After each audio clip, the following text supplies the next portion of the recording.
YouTube channel पर maths में। मेरा नाम है अनुपमा मिश्रा। फ्रेंड्स, आज हम डिस्कस करने वाले हैं टाइप्स ऑफ मैट्रिक्स। तो इससे प्रीवियस वीडियो में भी हमने टाइप्स ऑफ मैट्रिक्स डिस्कस कर लिया था। कुछ मैट्रिक्स हमने उस वीडियो में डिस्कस की थी और कुछ मैट्रिक्स हम इस वीडियो में डिस्कस करें। चलिए बात करते हैं पहले मैट्रिक्स की, जिसका नाम है आइडेम्पोटेंट मैट्रिक्स। तो फ्रेंड्स, आइडेम्पोटेंट मैट्रिक्स क्या होता है? ऐसा मैट्रिक्स जिसमें उस मैट्रिक्स का स्क्वायर करते ही ओरिजिनल मैट्रिक्स में मिल जाए, उसे बोलते हैं आइडेम्पोटेंट मैट्रिक्स। देखिए फ्रेंड्स, क्या होता है idempotent? A matrix such that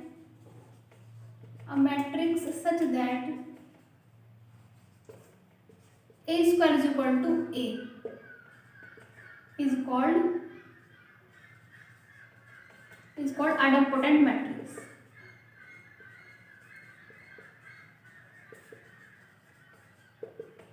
friends, ऐसा मैट्रिक्स जिसमें A स्क्वायर करते हुए क्या मिल जाए फ्रेंड्स? A मिल जाए।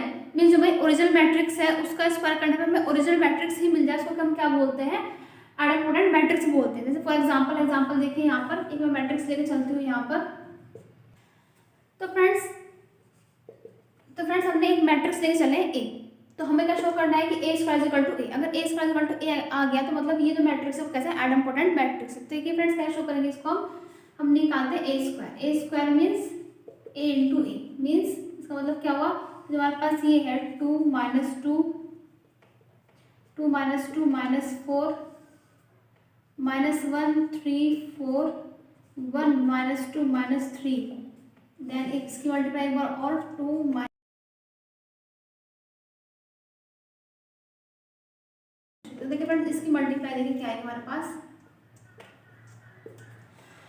सभी मैट्रिक्स की मल्टीप्लाई सभी को आती ही है। देखिए फ्रेंड्स, इसकी मल्टीप्लाई इसमें करेंगे, इसकी मल्टीप्लाई इसमें करेंगे, इसकी मल्टीप्लाई इसमें करेंगे और तीनों को ऐड कर देंगे। तो देखिए फ्रेंड्स, कैसे होगा यहाँ पर? तो फ्रेंड्स, इसकी मल्टीप्लाई मैं ऐड करूंगी, लेकिन आप अपनी कॉपी में सॉल्व करके देख लीजिएगा। तो देखिए फ्रेंड्स, यहाँ पर मैं लिखने वाली हूँ, यहाँ पे आएगा 4 प्लस 2 माइनस 4, तो यहाँ पे आएगा माइनस 2, यहाँ पे आएगा 2। ठीक है फ्रेंड्स, 2 4 प्लस का है और यहाँ पर माइनस का 4 तो कैंसिल हो गया और 2 बन जाए 2 प्लस का, तो यहाँ पर आ गया 2। ठीक है फ्रेंड्स, देन इसकी मल्टीप्लाई मैं इसमें कर रही हूँ, तो यहाँ पर क्या आने वाला है? -4 -6 -10 एंड प्लस का 8 मीन्स -2 आने वाला है। फिर इसकी मल्टीप्लाई मैं इसमें करूँगी तो क्या आने वाला है? -8 16 माइनस के देन 12, यहाँ पे आने वाला है -4। अब देखिए फ्रेंड्स, यहाँ पर क्या आएगा? इसकी मल्टीप्लाई इसमें होगी तो -2 -3 -5 और 4 प्लस का तो आने वाला -1। देन इसकी मल्टीप्लाई इसमें होगी तो कितना आएगा? 2 9 11 माइनस 8 तो आएगा 3। अब इसकी मल्टीप्लाई इसमें तो कितना आने वाला है? -4 एंड 12 कितना हो गया? 4 एंड 12 कितना था फ्रेंड्स? 16 माइनस 12 कितना हो गया फ्रेंड्स? 4। अब इसकी मल्टीप्लाई इसमें होगी तो कितना आएगा? 2 4 और 4 में से 3 गया तो कितना होता है फ्रेंड्स? 1। फिर इसकी मल्टीप्लाई इसमें कर लिया फ्रेंड्स, तो क्या आएगा हमारे पास? -2 -6 -8 -6 कितना होता है फ्रेंड्स? -6 प्लस माइनस देखते हैं क्या है यहाँ पर?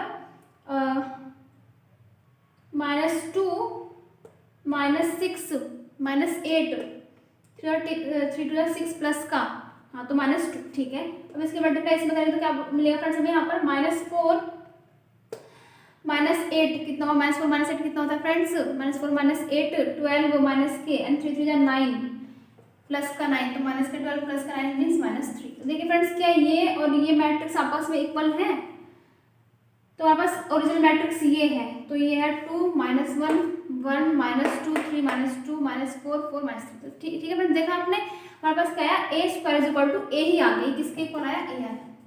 तो मीन्स ऐसे मैट्रिक्स को हम क्या बोलते हैं? आइडेम्पोटेंट मैट्रिक्स बोलते हैं, जिसमें A स्क्वायर करते हुए A मिल जाए। तो आई होप आपको आइडेम्पोटेंट मैट्रिक्स समझ में आ गया। चलिए बात करते हैं इनवॉल्यूटरी मैट्रिक्स। इनवॉल्यूटरी मैट्रिक्स में हमें जो हमारे पास आना चाहिए A square equal to I आना चाहिए, तो वहाँ पर हम उसे क्या बोलते हैं? Involutory matrix. तो बस यहाँ पर मैं डेफिनेशन चेंज कर देती हूँ। यहाँ पर मैंने क्या बोला? Involutory matrix,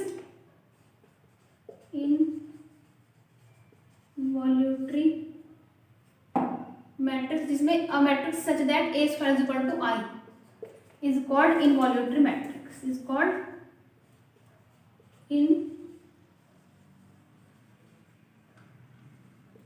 involutory matrix. ठीक है friends, a matrix such that A square is equal to I is called involutory matrix. Example देखिए इसका। तो फ्रेंड्स देखिए मैंने एग्जांपल लिखा है इनवॉल्यूटरी मैट्रिक्स का।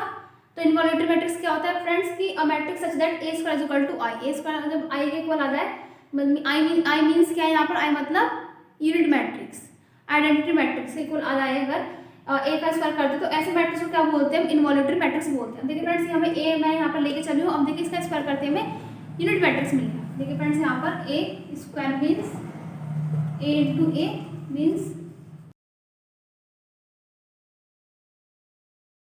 अब देखिए फ्रेंड्स इसकी मल्टीप्लाई करने में हमें क्या मिलने वाला है, इसकी मल्टीप्लाई करने में हमें क्या आना चाहिए, आइडेंटिटी मैट्रिक्स आना चाहिए। अगर आइडेंटिटी मैट्रिक्स आता है तो इसका मतलब क्या है कि ये मैट्रिक्स है, ये मैट्रिक्स गिवन है, इसको हम क्या बोलेंगे, इनवॉल्यूटरी मैट्रिक्स। देखिए फ्रेंड्स क्या है, मैं यहाँ पर डायरेक्ट मल्टीप्लाई करूंगी, आप कॉपी में सॉल्व करके देखिएगा।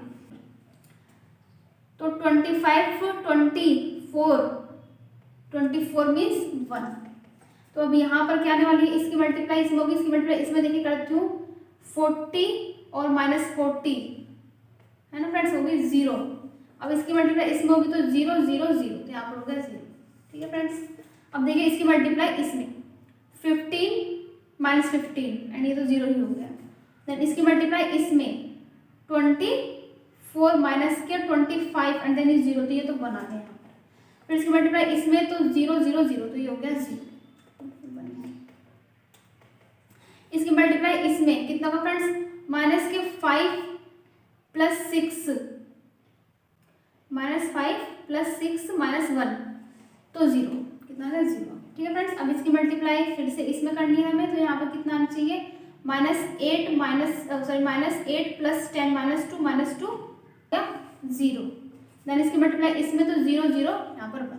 तो देखा फ्रेंड्स, तो हमारे पास ए स्क्वायर करने में क्या मिला, आइडेंटिटी मैट्रिक्स मिल रहा था। मतलब जो ये मैट्रिक्स जो गिवन है इसको हम क्या बोलेंगे, ऐसे मैट्रिक्स को क्या बोलेंगे, इनवॉल्यूटरी मैट्रिक्स। चलिए यहाँ पे नोट ध्यान देने वाली बात है कि जो हमारे पास आइडेंटिटी मैट्रिक्स होता है, आइडेंटिटी मैट्रिक्स में अगर हम एक मैट्रिक्स लेके चल रहे हैं जिसमें 1 0 0 0 1 0 0 0 1, ठीक है, 3 × 3 का आइडेंटिटी मैट्रिक्स लेके चल रहे हैं, तो जब इसका हम स्क्वायर करेंगे, जब हम यहाँ पर इसका स्क्वायर करेंगे तो हमें आइडेंटिटी मैट्रिक्स ही मिलेगा। मतलब आइडेंटिटी मैट्रिक्स का स्क्वायर करने पर हमें आइडेंटिटी मैट्रिक्स ही मिलने वाला है, यूनिट मैट्रिक्स का स्क्वायर करने पर हमें यूनिट मैट्रिक्स ही मिलने वाला है। तो इसका मतलब क्या है कि जो यूनिट मैट्रिक्स है, जो आइडेंटिटी मैट्रिक्स है, वो क्या होता है, वो इनवॉल्यूटरी मैट्रिक्स होता है। तो identity matrix is always involutory matrix. I hope आपको इनवॉल्यूटरी मैट्रिक्स क्या समझ में आ गया होगा। चलिए बात करते हैं निलपोटेंट मैट्रिक्स।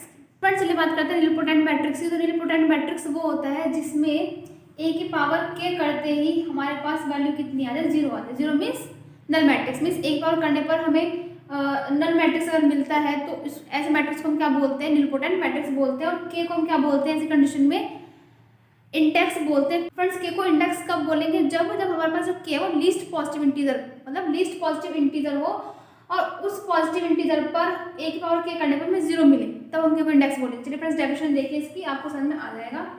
हम क्या करते हैं, a matrix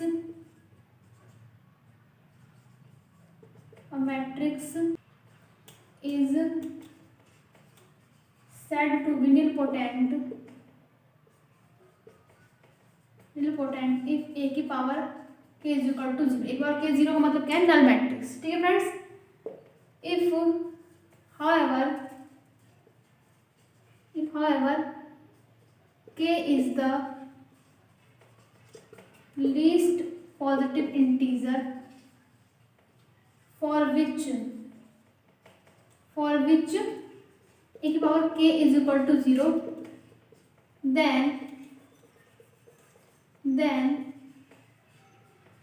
k is called index of nilpotent matrix. ठीक है फ्रेंड्स, तो क्या बोला हमने, a matrix said to be nilpotent if A की power k is equal to 0। तो फ्रेंड्स ए की पावर k, तो मतलब k यहाँ पर क्या है, k यहाँ पर पॉजिटिव इंटीजर होता है। वेयर लिख दीजिएगा यहाँ पर, where k is positive integer, where k is positive integer. ठीक है फ्रेंड्स, तो matrix said to be nilpotent if एक पावर के करने पर 0 आता है। अब फ्रेंड्स k की मतलब k बराबर 2 रखने पर 0 आ जाए, k बराबर 3 रखने पर 0 आ जाए, k बराबर 4 रखने पर 0 आ जाए, है ना। तो फ्रेंड्स k की बहुत सारी इनफाइनाइट वैल्यूज हो सकती है जिसके लिए एक बार k 0 आ जाए। तो इन्होंने क्या बोला है कि जो k की लीस्ट वैल्यू है जिसके लिए a की power k is equal to 0 आता है, तो देन k को उस लिस्ट वैल्यू को हम क्या बोलते हैं, इंडेक्स बोलते हैं, किसका, नीलपोटेंट मैट्रिक्स का। तो इन्होंने ये लिखा है however k is the least positive integer for which एक बार k is equal to 0 then k is equal index of the nilpotent matrix। चलिए फ्रेंड्स एग्जांपल देखते हैं इसका। तो देखिए फ्रेंड्स ये क्या है, एक हमने मैट्रिक्स लिया, हम देखते हैं कि ये नीलपोटेंट है या नहीं। तो हमने क्या करा, पहले a स्क्वायर करके देखते हैं, अगर a स्क्वायर करने पे 0 आ गया तो मीन्स क्या है कि जो k है वो लिस्ट नंबर हो जाएगा, लिस्ट पॉजिटिव इंटीजर हो जाएगा। तो यहाँ पर जो k है मतलब जो स्क्वायरनेस जो 2 है वो क्या वर्क करेगा, इंडेक्स का वर्क करेगा फॉर नीलपोटेंट मैट्रिक्स के। चलिए फ्रेंड्स देखते हैं, ए स्क्वायर पहले करते हैं हम यहाँ पर। ए स्क्वायर वैसे तो हमें क्या चाहिए, वैसे तो हमें क्या चाहिए कि एक बार के करते 0 मिलना चाहिए। तो एक बार के, अब यहाँ पर के कुछ भी हो सकता है लेकिन क्या चाहिए, पॉजिटिव इंटीजर। हम पहले ए स्क्वायर करके देखते हैं। तो स्क्वायर करने में हमें क्या मिलेगा फ्रेंड्स, ए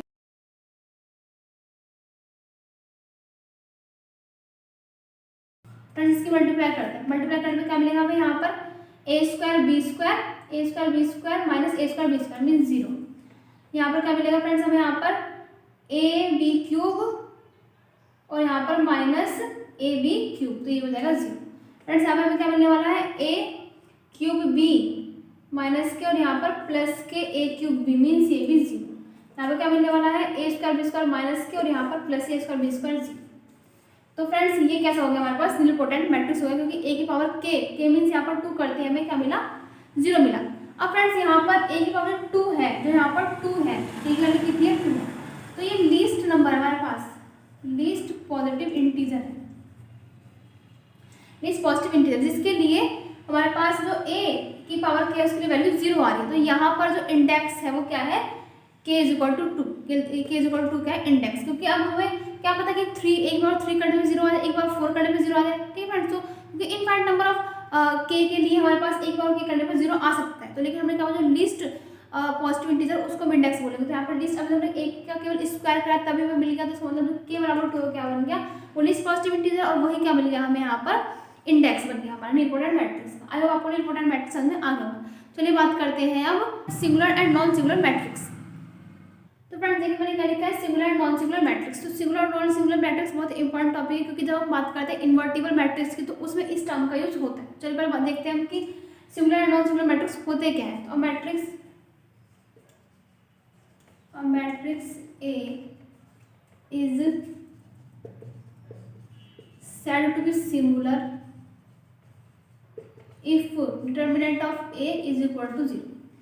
अगर डिटर्मिनेंट ऑफ ए यहाँ पे क्या मैट्रिक्स का डिटर्मिनेंट अगर 0 के इक्वल आता है तो ऐसे मैट्रिक्स क्या होता है, सिंगुलर होता है। क्या होता है, singular. And non singular if determinant of A not equal to 0।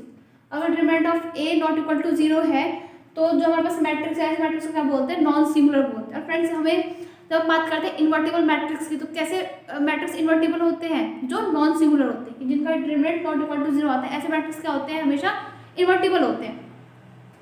तो बस अभी फिलहाल तो इतना ही, यहीं तक बात कर रहे थे। मैं इन्वर्टिबल नॉन इन्वर्टिबल मैट्रिक्स पढ़ाऊंगी, तब हम आप वहाँ पे प्रोसेस का डिटेल में बात करें। फ्रेंड्स अभी इतना ध्यान रखिए कि ऐसे मैट्रिक्स जिनका डिटरमिनेंट इक्वल टू 0 होता है वो सिंगुलर होते हैं, और जिनका डिटरमिनेंट नॉट इक्वल टू 0 होता है वो नॉन सिंगुलर होते हैं, और नॉन सिंगुलर मैट्रिक्स हमेशा इन्वर्टिबल होते हैं। चलिए फ्रेंड्स अब बात करें ट्रांसपोज ऑफ द मैट्रिक्स की। ट्रांसपोज ऑफ द मैट्रिक्स की मैं डेफिनेशन नहीं लिखूंगी, बेसिकली बस एग्जांपल समझाऊंगी आपको, क्योंकि ट्रांसपोज ऑफ द मैट्रिक्स की टर्म हमें चाहिए आगे की मैट्रिक्स में, तो बस यहाँ पर बस उसका थोड़ा सा एग्जांपल देकर समझाऊंगी। तो friends transpose of the matrix क्या होता है कि कोई भी मैट्रिक्स दिया हुआ है m क्रॉस n का, तो उसकी रो को कॉलम में चेंज करना और कॉलम को रो में चेंज कर देना। मीन्स जो रो थी उसको कॉलम में चेंज कर दिया, और जो कॉलम थी उसको रो में चेंज कर दिया। उसके बाद जो हमें मैट्रिक्स मिला उस मैट्रिक्स को हम बोलते हैं transpose of the matrix. For example देके समझाते हैं। यहाँ पर क्या मैंने बोला, ट्रांसपोज ऑफ द मैट्रिक्स। ठीक है फ्रेंड्स, जैसे मेरे पास कोई एक मैट्रिक्स दिया हुआ है, क्रॉस कितने का मैट्रिक्स है, ये 1 2 3 3 रो है, कॉलम कितने 1 2 3 4 कॉलम है, तो 3 क्रॉस 4 का मैट्रिक्स। अब इसका ट्रांसपोज निकालना है। ट्रांसपोज को हम ए टी से शो करते हैं और इसे ए डैश से भी शो करते हैं। उसका ट्रांसपोज निकालने के लिए क्या करना पड़ेगा, हमें जो हमारे पास रो है उसको तो कॉलम में चेंज करना पड़ेगा, ठीक है फ्रेंड्स, और जो कॉलम है उसको रो में चेंज कर देना है। तो जो हमें मैट्रिक्स मिलेगा उसको बोलते हैं ट्रांसपोज ऑफ द मैट्रिक्स। तो रो को कॉलम में चेंज कर दीजिए फ्रेंड्स, तो हमारे पास क्या मिलेगा, यहाँ पर ये रो है, इसको कॉलम बना लो तो मिलेगा हमें यहाँ पर 1 2 3 7। इस रो को, ये रो थी 1 2 3 7, इसको मैंने कॉलम में चेंज कर दिया तो कॉलम में कितना है 1 2 3 7। अब इस रो को सेकंड कॉलम में चेंज कर रहे हो तो कितना मिलेगा 6 7 9 2। तो यहाँ पे क्या मिलेगा हमें 6 7 9 2। हमारे पास बची थर्ड रो, ठीक है। अब थर्ड रो को मैं कॉलम में चेंज कर रही हूँ तो मैं क्या मिलेगा यहाँ पर 3 2 1 1 3 2 1 1। तो ये फ्रेंड्स ये कितने क्रॉस कितने मैट्रिक्स हो गया 1 2 3 4 4 कॉलम है और आपके पास 4 रो है 1 2 3 4 4 रो है और 1 2 3 3 कॉलम है। तो इसका मतलब 4 क्रॉस 3 का हमें ये मैट्रिक्स। देखिए फ्रेंड्स ट्रांसपोज ऐसे निकालते हैं तो क्या करा हमने, जो रो थी उसको कॉलम में चेंज कर दिया। जो रो ये थी हमारे पास तो 1 2 3 4 तो फर्स्ट कॉलम बन गया, सेकंड रो हमारे पास क्या बन गई सेकंड कॉलम बन गया, थर्ड रो हमारे पास थर्ड कॉलम बन गया। तो आपको ट्रांसपोज ऑफ द मैट्रिक्स समझ में आ गया होगा क्योंकि इस टर्म की हमें जरूरत पड़ेगी जब हम पढ़ेंगे ऑर्थोगोनल मैट्रिक्स। चलिए फ्रेंड्स अब बात करते हैं ऑर्थोगोनल मैट्रिक्स की। चलिए फ्रेंड्स बात करते हैं ऑर्थोगोनल मैट्रिक्स की। तो ऑर्थोगोनल मैट्रिक्स क्या होता है, एक ऐसा स्क्वायर मैट्रिक्स जिसमें ए और उसका ट्रांसपोज करने पर, मतलब ए और उसका ट्रांसपोज जो है उसकी प्रोडक्ट करने पर हमें क्या मिले, यूनिट मैट्रिक्स मिले। तो ऐसे मैट्रिक्स को बोलते हैं हम ऑर्थोगोनल मैट्रिक्स। मैंने क्या बोला फ्रेंड्स, अब square matrix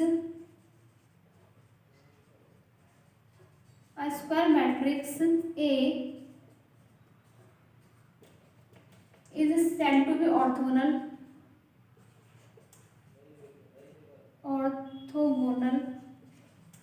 if A and A transpose is equal to I। तो क्या बोला फ्रेंड्स, एक ऐसा स्क्वायर मैट्रिक्स A और उसका ट्रांसपोज करने पर उन दोनों के प्रोडक्ट है वो अगर I के इक्वल आए, I मीन्स यूनिट मैट्रिक्स के इक्वल आए, तो ऐसे मैट्रिक्स को क्या बोलते हैं, ऑर्थोगोनल मैट्रिक्स बोलते हैं। फॉर एग्जांपल देखिए फ्रेंड्स, यहाँ पर एग्जांपल देखिए दिखाती हूँ मैं आपको।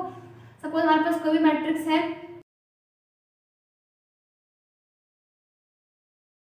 ये हमारे पास एक मैट्रिक्स है, ठीक है फ्रेंड्स। तो इसका ट्रांसपोज निकालते हैं। ट्रांसपोज क्या होगा इसका, ए ट्रांसपोज निकाले यहाँ पर। ए ट्रांसपोज मीन्स कि जो हमारे पास रो है उसको कॉलम में चेंज करना। तो रो हमारे पास ये है cos थीटा sin थीटा, इसको कॉलम में चेंज करें तो फर्स्ट रो फर्स्ट कॉलम में चेंज जाएगी। तो हमें क्या मिलेगा यहाँ पर cos थीटा sin थीटा। अब सेकंड रो को सेकंड कॉलम में, तो यहाँ पर हो जाएगा minus sin theta cos theta, minus sin theta cos theta. ठीक है फ्रेंड्स। अब ए और ए ट्रांसपोज की प्रोडक्ट करने पर अगर हमें क्या मिल जाए, आई मिल जाए, यूनिट मैट्रिक्स मिल जाए, तो इसका मतलब क्या है कि जो ये मैट्रिक्स है वो क्या है, एक ऑर्थोगोनल मैट्रिक्स है। तो देखिए फ्रेंड्स क्या करते हैं, यहाँ पर ए ट्रांसपोज निकालते हैं।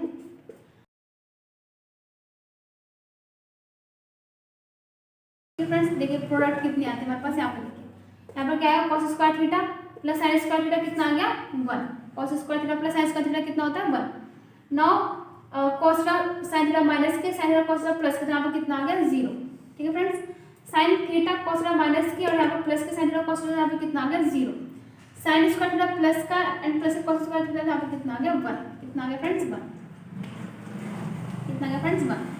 तो देखिए फ्रेंड्स इन दोनों को प्रोडक्ट करने पर हमें कितना मिलता है, एक आइडेंटिटी मैट्रिक्स मिलता है। ये आइडेंटिटी मैट्रिक्स 2 क्रॉस 2 का। ठीक है फ्रेंड्स, तो देखिए इसका मतलब क्या हुआ कि जो ये मैट्रिक्स है ये क्या है, ऑर्थोगोनल मैट्रिक्स। अगर आपको ऑर्थोगोनल मैट्रिक्स का समझ में आ गया। अब फ्रेंड्स याद रखिएगा यहाँ पर एक चीज़ यहाँ पर नोट रखिएगा हमेशा कि अगर ए हमारे पास एक ऑर्थोगोनल मैट्रिक्स है, ए क्या है एक ऑर्थोगोनल मैट्रिक्स है, एंड एक बी हमारे पास वो भी एक ऑर्थोगोनल मैट्रिक्स है। ठीक है फ्रेंड्स, मैं स्टेटमेंट देने के लिए मैं आपको समझा रही हूँ यहाँ पर कि अगर एक ऑर्थोगोनल मैट्रिक्स है, बी ऑर्थोगोनल मैट्रिक्स है, तो जिनकी प्रोडक्ट होगी ए बी, तो ये भी ऑर्थोगोनल होगी, ये भी ऑर्थोगोनल मैट्रिक्स होगी। और जो बी ए है मीन्स जो बी और ए की जो प्रोडक्ट होगी वो भी क्या होगी, ऑर्थोगोनल मैट्रिक्स होगी। ठीक है फ्रेंड्स, अगर ए ऑर्थोगोनल मैट्रिक्स है मीन्स कि ए और ए का ट्रांसपोज करने में आइडेंटिटी मैट्रिक्स मिल रहा है, बी एक ऑर्थोगोनल मैट्रिक्स मीन्स बी और बी का ट्रांसपोज करने में हमें क्या मिल रहा है, आइडेंटिटी मैट्रिक्स मिल रहा है। तो ए और बी की जो प्रोडक्ट है, ए बी की जो प्रोडक्ट है वो ऑर्थोगोनल मैट्रिक्स होगी। मतलब ए बी की जो प्रोडक्ट करके जो हमें मैट्रिक्स मिलेगा वो और उसका ट्रांसपोज करने पर, उन दोनों को प्रोडक्ट करने पर हमें क्या मिलेगा, आइडेंटिटी मैट्रिक्स मिलेगा। तो क्या होगा, ए बी एक ऑर्थोगोनल मैट्रिक्स हो गया, बी ए बी एक ऑर्थोगोनल मैट्रिक्स। तो ये एक नोट था सिंपल, याद रखिएगा इसे। चलिए फ्रेंड्स अब बात करते हैं हम कॉन्जुगेट ऑफ द मैट्रिक्स।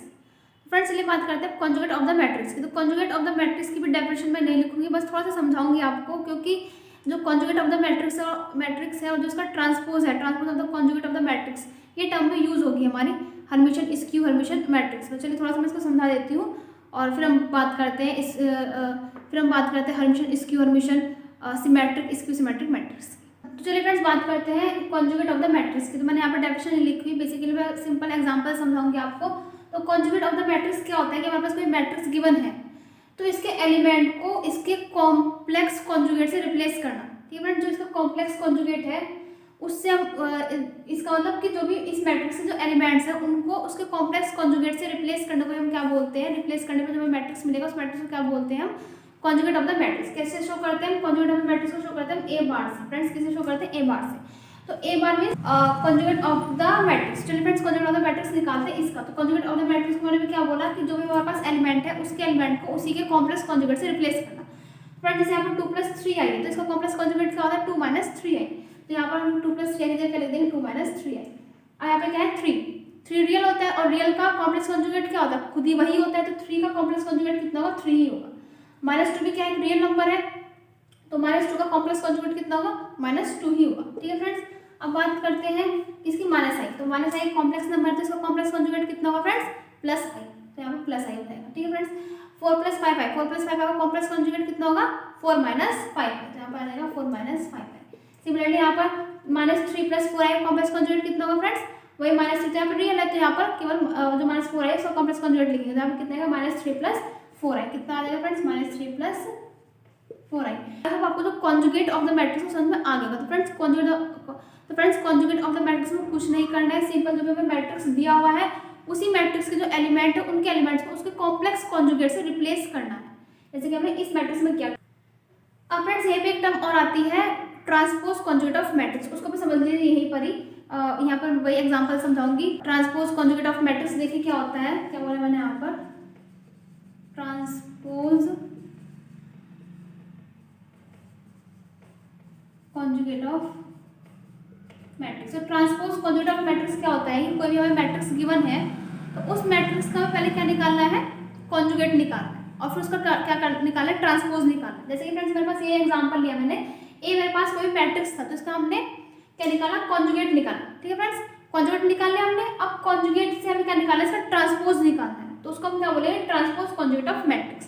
इसको शो किससे करते हैं? ए स्टार से शो कर सकते हैं इसको, और इसको ए थीटा से शो करते हैं। ठीक है फ्रेंड्स, और इसको क्या शो करते हैं? हमने क्या बोला कि पहले हमने ए का क्या करा है? Complex conjugate. ए का हमने पहले क्या करा है? कॉन्जुगेट निकाला। तो कॉन्जुगेट पहले निकाला ए का और फिर हमने क्या करा? इसका ट्रांसपोज करा। तो इसको ऐसे भी शो करते हैं। और क्या शो करते हैं इसको ए का पहले हम ट्रांसपोज भी निकाल सकते हैं। ट्रांसपोज निकालने के बाद अगर हम उसको कॉन्जुगेट कर दें तब भी हमारे पास वही आना है। इसको ऐसे भी शो करते हैं। और इसको कैसे शो करते हैं? इसको हम ए का हमारे पास क्या कर दिया हमने? कॉन्जुगेट निकालने के बाद उसका ट्रांसपोज टी से भी शो करते हैं। तो फ्रेंड्स ये सारे के सारे नोटेशन है, ये सारे क्या है? सिंबल है ट्रांसपोज कॉन्जुगेट ऑफ मैट्रिक्स। अब फ्रेंड्स इसको फाइंड कैसे करते हैं? सपोज हमारे पास ये एक मैट्रिक्स दिया हुआ है तो ए मैट्रिक्स है, अब हमें क्या निकालना है? ट्रांसपोज कॉन्जुगेट ऑफ मैट्रिक्स निकालना है। तो हमें पहले क्या करना पड़ेगा? हमें पहले निकालना पड़ेगा ए का कॉन्जुगेट। ठीक है फ्रेंड्स, तो ए का कॉन्जुगेट निकालते हैं। ए का कॉन्जुगेट मींस ए बार। ए का कॉन्जुगेट हमने यहाँ पर निकाला हुआ है फ्रेंड्स। तो ये कॉन्जुगेट हमारे पास क्या निकल गया है? 2 - 3i, 3 - 2i, 4 - 5i, देन -3 + 4i। ठीक है फ्रेंड्स, तो मेरे को मैट्रिक्स गिवन था उसका हमने क्या निकाल लिया है? कॉन्जुगेट निकाला। अब हम इसका क्या कर देंगे? ट्रांसपोज कर देंगे। इसका ट्रांसपोज करने का मतलब क्या है? जो रो है उसको कॉलम में चेंज कर देंगे। तो हमें जो मिलेगा ए कॉन्जुगेट का ट्रांसपोज क्या मिलेगा फ्रेंड्स? यहाँ पर रो हमारे पास क्या थी? 2 - 3i, 3 - 3 रो है कॉलम में चेंज कर देंगे तो फर्स्ट रो फर्स्ट कॉलम बन जाएगी। तो यहाँ पर क्या मिलेगा हमारे पास? 2 - 3i, 3 और -2। सिमिलरली जो हमारे पास सेकंड रो है वो सेकंड कॉलम बन जाएगा। तो यहाँ पर क्या मिलेगा हमें? i, 4 - 5i, देन -3 + 4i। तो आई होप आपको ट्रांसपोज कॉन्जुगेट ऑफ मैट्रिक्स क्या समझ में आ गया होगा। चलिए फ्रेंड्स मैं फिर भी एक बार रिपीट कर देती हूँ, फिर हम पढ़ेंगे जो हमारा मेन टॉपिक है symmetric and skew symmetric matrix, Hermitian and skew Hermitian matrix. चलिए पहले फ्रेंड्स देख लेते हैं क्या हुआ कि मैंने क्या बोला? Conjugate of the matrix. Conjugate of the matrix क्या होता है कि कोई भी गिवन मैट्रिक्स है तो उस मैट्रिक्स के एलिमेंट को उसी के कॉम्प्लेक्स कॉन्जुगेट से रिप्लेस करना और रिप्लेस करने में जो मैट्रिक्स मिलेगा उसे हम बोलते हैं कॉन्जुगेट ऑफ द मैट्रिक्स। जैसे कि हमारे पास एक मैट्रिक्स गिवन था और इसमें जो भी हमारे पास एलिमेंट था उसके एलिमेंट हमने उसको कॉम्प्लेक्स कॉन्जुगेट से रिप्लेस कर दिया, तो जो हमें मैट्रिक्स मिला अब उसको बोलेंगे हम कॉन्जुगेट ऑफ द मैट्रिक्स। अगर हम बात करें transpose conjugate of the matrix की, तो transpose conjugate of the matrix क्या होता है फ्रेंड्स? तो हमारे पास मैट्रिक्स गिवन है उसका पहले हमने क्या करा? कॉन्जुगेट मैट्रिक्स फाइंड किया। अब कॉन्जुगेट मैट्रिक्स फाइंड करने के बाद हम उसको क्या करते हैं? ट्रांसपोज कर दिया। जैसे सिमिलरली एग्जांपल लीजिए जिसका हमने पहले क्या फाइंड किया? ए मैट्रिक्स था तो उसका पहले हमने क्या फाइंड किया, कॉन्जुगेट फाइंड किया, कॉन्जुगेट मैट्रिक्स फाइंड की, और फिर उसी का हमने क्या कर दिया, ट्रांसपोज निकाला। तो ट्रांसपोज निकालने के बाद जो मैट्रिक्स मिला उस मैट्रिक्स को क्या बोलते हैं, transpose conjugate of the matrix. I hope आपको conjugate of the matrix and transpose conjugate of the matrix समझ में आ गया होगा। चलिए बात करते हैं Hermitian, skew Hermitian, symmetric and skew symmetric matrix. चलिए फ्रेंड्स बात करते हैं सिमेट्रिक मैट्रिक्स। तो सिमेट्रिक मैट्रिक्स वो मैट्रिक्स होता है, a matrix is said to be symmetric if A is equal to A transpose. Means कि कोई मैट्रिक्स ए दिया हुआ है, मींस कोई मैट्रिक्स ए दिया हुआ है, अगर उसका ट्रांसपोज करने पे हमें वही ओरिजिनल मैट्रिक्स मिल जाए तो ऐसे मैट्रिक्स को बोलते हैं हम सिमेट्रिक मैट्रिक्स। देखिए friend definition, square matrix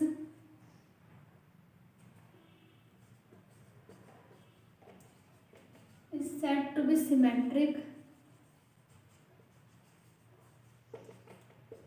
if A is equal to A transpose. ठीक है, हमारे पास जो मैट्रिक्स है, मैट्रिक्स मीन्स यहाँ पर स्क्वायर मैट्रिक्स की बात की जा रही है। तो ऐसे मैट्रिक्स जिसका ट्रांसपोज करने पर हमें क्या मिल जाए, ओरिजिनल मैट्रिक्स मिल जाए। मीन्स यहाँ पर जो या फिर ये बोले कि ए और ए का ट्रांसपोज आपस में इक्वल हो जाए तो ऐसे मैट्रिक्स को क्या बोलते हैं हम फ्रेंड्स, सिमेट्रिक मैट्रिक्स बोलते हैं। चलिए फ्रेंड एग्जाम्पल देखें यहाँ पर।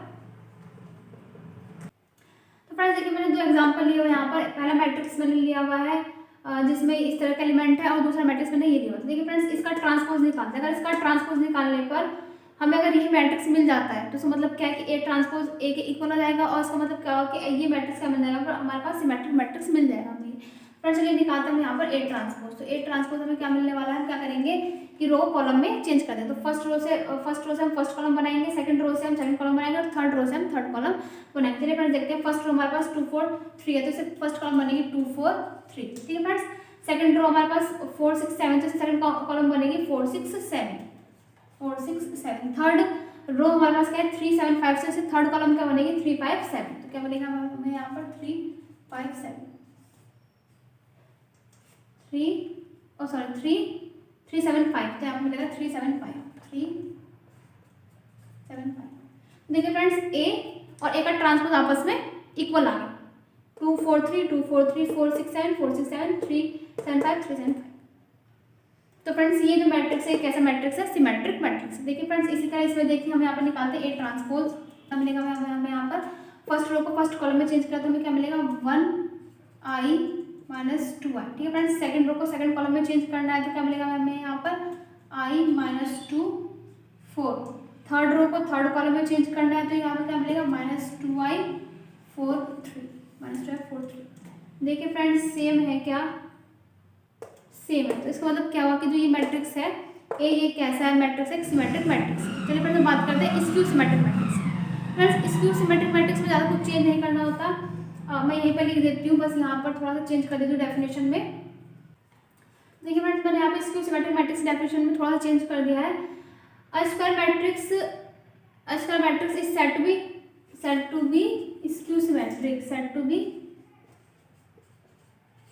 स्क्यू सिमेट्रिक इफ ए का ट्रांसपोज माइनस ए के इक्वल है। मीन्स ए का ट्रांसपोज करने पर जो हमारे पास ओरिजिनल मैट्रिक्स है उसके माइनस के अगर इक्वल आता है तो ऐसे मैट्रिक्स को हम क्या बोलते हैं, स्क्यू सिमेट्रिक मैट्रिक्स बोलते हैं। चलिए फ्रेंड देखिए एग्जांपल देखिए, हमारे पास एक ही मैट्रिक्स है तो इसको हम निकालते हैं ट्रांसपोज, और अगर इसका ट्रांसपोज जो हमारे पास ओरिजिनल मैट्रिक्स है उसके माइनस के इक्वल आता है तो हम बोलेंगे कि जो ये मैट्रिक्स है ये क्या है, स्क्यू सिमेट्रिक मैट्रिक्स है। तो देखिए फ्रेंड्स यहाँ पर देख लेते हैं, एक ट्रांसपोज निकालिए, एक ट्रांसपोज कितना निकल गया हमारे पास, वही फर्स्ट रो को फर्स्ट कॉलम में चेंज करना है तो यहाँ पर 0 3 माइनस 4, सेकेंड रो को सेकेंड कॉलम में माइनस 3 0 5, थर्ड रो को थर्ड कॉलम में तो माइनस 4 कितना है 4 माइनस 5 4 माइनस 5 0 4 माइनस 5 0। ठीक है फ्रेंड्स, अब हमने निकाला ए का ट्रांसपोज। तो ए का ट्रांसपोज में देखिए फ्रेंड्स यहाँ पर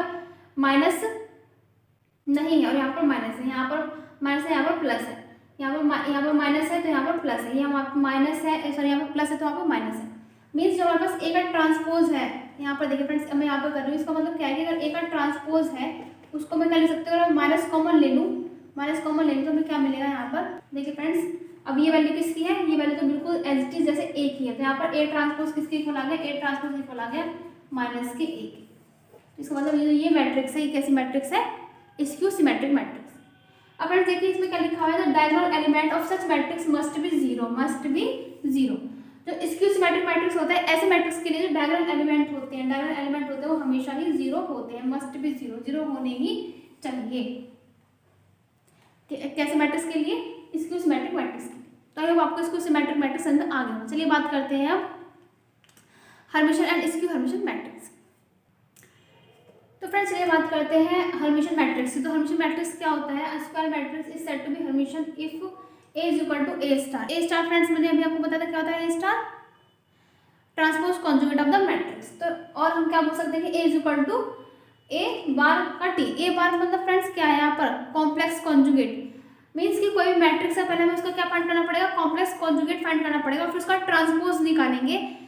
अगर ऐसा करने पर ये मैट्रिक्स A के इक्वल आ जाए तो ऐसे मैट्रिक्स को हम बोलते हैं हर्मिटियन मैट्रिक्स। क्या बोला फ्रेंड्स मैंने यहाँ पर कि कोई भी मैट्रिक्स गिवन है, हमें क्या करना है कि पहले उसका हमें कॉम्प्लेक्स कॉन्जुगेट फाइंड करना है, कॉम्प्लेक्स कॉन्जुगेट मैट्रिक्स फाइंड करना है, और फिर उस मैट्रिक्स का हमें क्या निकालना है? ट्रांसपोज निकालना है। तो ऐसे करने पर अगर हमें वो मैट्रिक्स A के इक्वल आ जाता है, मतलब द ओरिजिनल जो मैट्रिक्स है उसके इक्वल आ जाता है, तो ऐसे मैट्रिक्स को हम क्या बोलते हैं? Hermitian matrix. तो फॉर एग्जांपल देखिए फ्रेंड्स यहाँ पर, तो इस एग्जांपल में मैंने कुछ एलिमेंट्स लिए हुए हैं। तो अब हमें क्या शो करना है कि जो मैट्रिक्स है हर्मिटियन मैट्रिक्स है। तो इसके लिए हमें क्या शो करना पड़ेगा?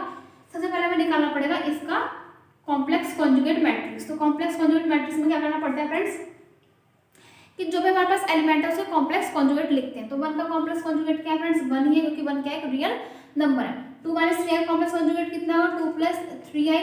3 + 4i का कॉम्प्लेक्स कॉन्जुगेट कितना है? 3 - 4i। 2 + 3i का कॉम्प्लेक्स कॉन्जुगेट कितना है friends? 2 - 3i। Then 0 real number है तो वही कॉम्प्लेक्स कॉन्जुगेट होगा। 4 - 5i का कितना है? 4 + 5 है। देन 3 - 4i कितना होगा? 3 + 4i। देन यहाँ पर 4 - 5i, और देन यहाँ पर 2 है तो 2 का तो 2 ही होगा। तो हमने पहले क्या फाइंड किया? A का कॉम्प्लेक्स कॉन्जुगेट मैट्रिक्स फाइंड किया। अब हमें क्या करना है फ्रेंड्स? इसका ट्रांसपोज निकालना है। तो अब हम क्या निकालेंगे? ट्रांसपोज। तो यहाँ पर हो जाएगा A कॉम्प्लेक्स कॉन्जुगेट मैट्रिक्स का ट्रांसपोज। तो क्या देखिए फ्रेंड्स क्या निकल के आता है? वही रो को कॉलम में चेंज करना है। तो फर्स्ट रो है हमारे पास ये, तो उसको फर्स्ट कॉलम में चेंज करें तो कितना मिलेगा फ्रेंड्स? 1 2 + 3i 3 - 4i। फिर हमारे पास ये सेकंड रो है, सेकंड रो को सेकंड कॉलम में चेंज करें तो फ्रेंड्स क्या मिलेगा हमें यहाँ पर? 2 - 3i 0, then 4 + 5i। Then third row है, थर्ड रो को थर्ड कॉलम में चेंज करें फ्रेंड्स क्या मिलेगा हमें यहाँ पर? 3 + 4i 4 - 5i 2। ठीक है फ्रेंड्स। तो फ्रेंड्स अब देखिए ये जो किसके इक्वल आया है? ये A के तो इक्वल ही आया है। A हमारे पास क्या है? देखिए friends 1 2 - 3i 3 + 4i 2 + 3i 0 4 - 5i 3 - 4i 4 + 5i 2। तो इसका मतलब क्या है कि ये इसके इक्वल आया है। तो A कैसा हमारे पास? Hermitian matrix. अब फ्रेंड्स इस मैट्रिक्स में ध्यान देने वाली बात ये है, जो हमारे पास हर्मिटियन मैट्रिक्स होता है इसमें डायगोनल एलिमेंट होते हैं, डायगोनल एलिमेंट जो होते हैं वो हमेशा एक रियल नंबर होना चाहिए, रियल नंबर होना चाहिए हमेशा। अगर फ्रेंड्स अगर ये रियल नंबर नहीं होंगे तो इसका अगर हम कॉम्प्लेक्स कॉन्जुगेट निकालेंगे वो तो चेंज हो जाएगा। सपोज अगर हमारे पास यहाँ पे i होता, 1 की जगह i होता, तो इसको कॉम्प्लेक्स कॉन्जुगेट फ्रेंड्स में क्या मिलता है? यहाँ पर -i मिलता। ठीक है फ्रेंड्स, और फिर इसको सॉल्व करते तो फिर यहाँ पे -i आता, तो जो कि हमारे लिए प्रॉब्लम क्रिएट करता। तो इसीलिए हमने क्या करा, क्या बोला यहाँ पर कि ऐसे मैट्रिक्स में हमारे लिए जो डायगोनल के एलिमेंट्स होते हैं वो हमेशा क्या होते हैं? रियल होते हैं। किस मैट्रिक्स है फ्रेंड्स? Hermitian matrix. तो ये आपको हर्मिटियन मैट्रिक्स क्या होता है समझ में आ गया होगा। बस इसमें कुछ नहीं होता है फ्रेंड्स कि जो भी हमारे पास गिवन मैट्रिक्स है उसका पहले हमें कॉम्प्लेक्स कॉन्जुगेट मैट्रिक्स फाइंड करना है, फिर उसी का हमें ट्रांसपोज निकालना है। या फिर हम उल्टा भी कर सकते हैं। उल्टा मीन्स कि पहले हम उसका ट्रांसपोज निकाल सकते हैं, मैट्रिक्स का ट्रांसपोज निकाल सकते हैं, फिर उसके बाद उसका कॉम्प्लेक्स कॉन्जुगेट कर सकते हैं, रिजल्ट हमें वही सेम मिलने वाला है। चलिए फ्रेंड्स अब बात करते हैं स्क्यू हर्मिटियन मैट्रिक्स की। तो स्क्यू हर्मिटियन मैट्रिक्स में ज़्यादा कुछ नहीं है, मैं चेंज कर देती हूँ। मैं यहाँ पर क्या बात करते हैं? Skew Hermitian matrix. तो जो हमारे पास स्क्वायर मैट्रिक्स उसको हम स्क्यू हर्मिटियन कब बोलेंगे?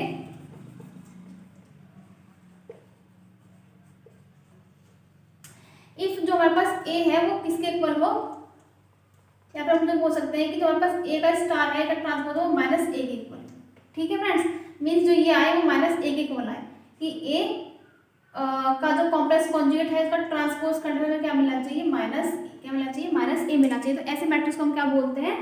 Skew Hermitian matrix. Similar as जैसे कि हमारे पास एक सिमेट्रिक मैट्रिक्स था, एक स्क्यू सिमेट्रिक मैट्रिक्स है, सिमिलर बिल्कुल ऐसे, बस यहाँ पर कॉम्प्लेक्स नंबर इंक्लूड हो जाते हैं, तो इसलिए इसको अलग नाम मिल देगा हर्मिटियन और स्क्यू हर्मिटियन। चलिए फ्रेंड्स बात करते हैं स्क्यू हर्मिटियन मैट्रिक्स से एग्जाम्पल। ठीक है फ्रेंड्स, मैंने एग्जाम्पल लिखा हुआ है, इसको सॉल्व करते हैं। तो सबसे पहले हम क्या निकालेंगे? इसका कॉम्प्लेक्स कॉन्जुगेट मैट्रिक्स। तो क्या निकल गया फ्रेंड्स, जीरो तो एज इट इज रहेगा कि जीरो रियल नंबर है तो जीरो का कॉम्प्लेक्स कॉन्जुगेट जीरो ही रहेगा। इसका कॉम्प्लेक्स कॉन्जुगेट कितना है फ्रेंड्स, 2 माइनस 2 प्लस के आई, इसका कॉम्प्लेक्स कॉन्जुगेट कितना है फ्रेंड्स, 2 प्लस आई, और इसका तो जीरो ही रहेगा। ठीक है फ्रेंड्स, अब हम निकालते हैं इसका ट्रांसपोज। तो मेरे पास ये मैट्रिक्स का ट्रांसपोज निकालेंगे। इसका ट्रांसपोज कितना है फ्रेंड्स, जीरो ही रहेगा यहाँ पर। तो यहाँ पर कितना आ जाएगा इसका ट्रांसपोज, और सॉरी इसका ट्रांसपोज निकालते हैं तो फर्स्ट रो इधर चेंज हो जाएगी। तो यहाँ पर कितना मिलेगा, माइनस 2 प्लस आई, देन यहाँ पर 2 प्लस आई एंड देन 0। ठीक है फ्रेंड्स, ये हो गया। तो देखिए फ्रेंड्स, हमारे पास जो ये मैट्रिक्स निकल गया है ट्रांसपोज करने के बाद, ये मैट्रिक्स और इस मैट्रिक्स में क्या डिफरेंस है, यहाँ पर माइनस का डिफरेंस। तो देखिए फ्रेंड्स, यहाँ पर क्या है, -2 माइनस आई, तो यहाँ पर क्या है +2 प्लस आई है तो माइनस, और फिर यहाँ पर फ्रेंड्स 2 माइनस आई, तो यहाँ पर -2 प्लस आई, तो यहाँ पर माइनस, इसका मतलब ये किसके इक्वल आ गया, इक्वल आ गया -a के इक्वल आ गया। ठीक है फ्रेंड्स, a का हमने पहले निकाला कॉम्प्लेक्स कॉन्जुगेट, देन उसका हमने क्या करा ट्रांसपोज, तो किसके इक्वल आ रहा है, -a के इक्वल आ रहा है। तो इसका मतलब क्या है कि जो ये मैट्रिक्स है, मैट्रिक्स कैसा है हमारे पास, कैसा मैट्रिक्स है हमारे पास फ्रेंड्स, स्क्यू सिमेट्रिक मैट्रिक्स। अब स्क्यू सिमेट्रिक मैट्रिक्स में फ्रेंड्स एक बात याद रखिएगा हमेशा, तो हमारे पास जो डायरेक्ट एलिमेंट है तो जीरो होने चाहिए या फिर प्योरली इमेजिनरी होने चाहिए। तो आई होप आपको जो मैंने आज ये मैट्रिक्स समझाए सारे के सारे मैट्रिक्स क्लियर हो गए होंगे। मेरे वीडियो को लाइक कीजिए, शेयर कीजिए, सब्सक्राइब कीजिए। Thank you so much for watching this video. Thank you.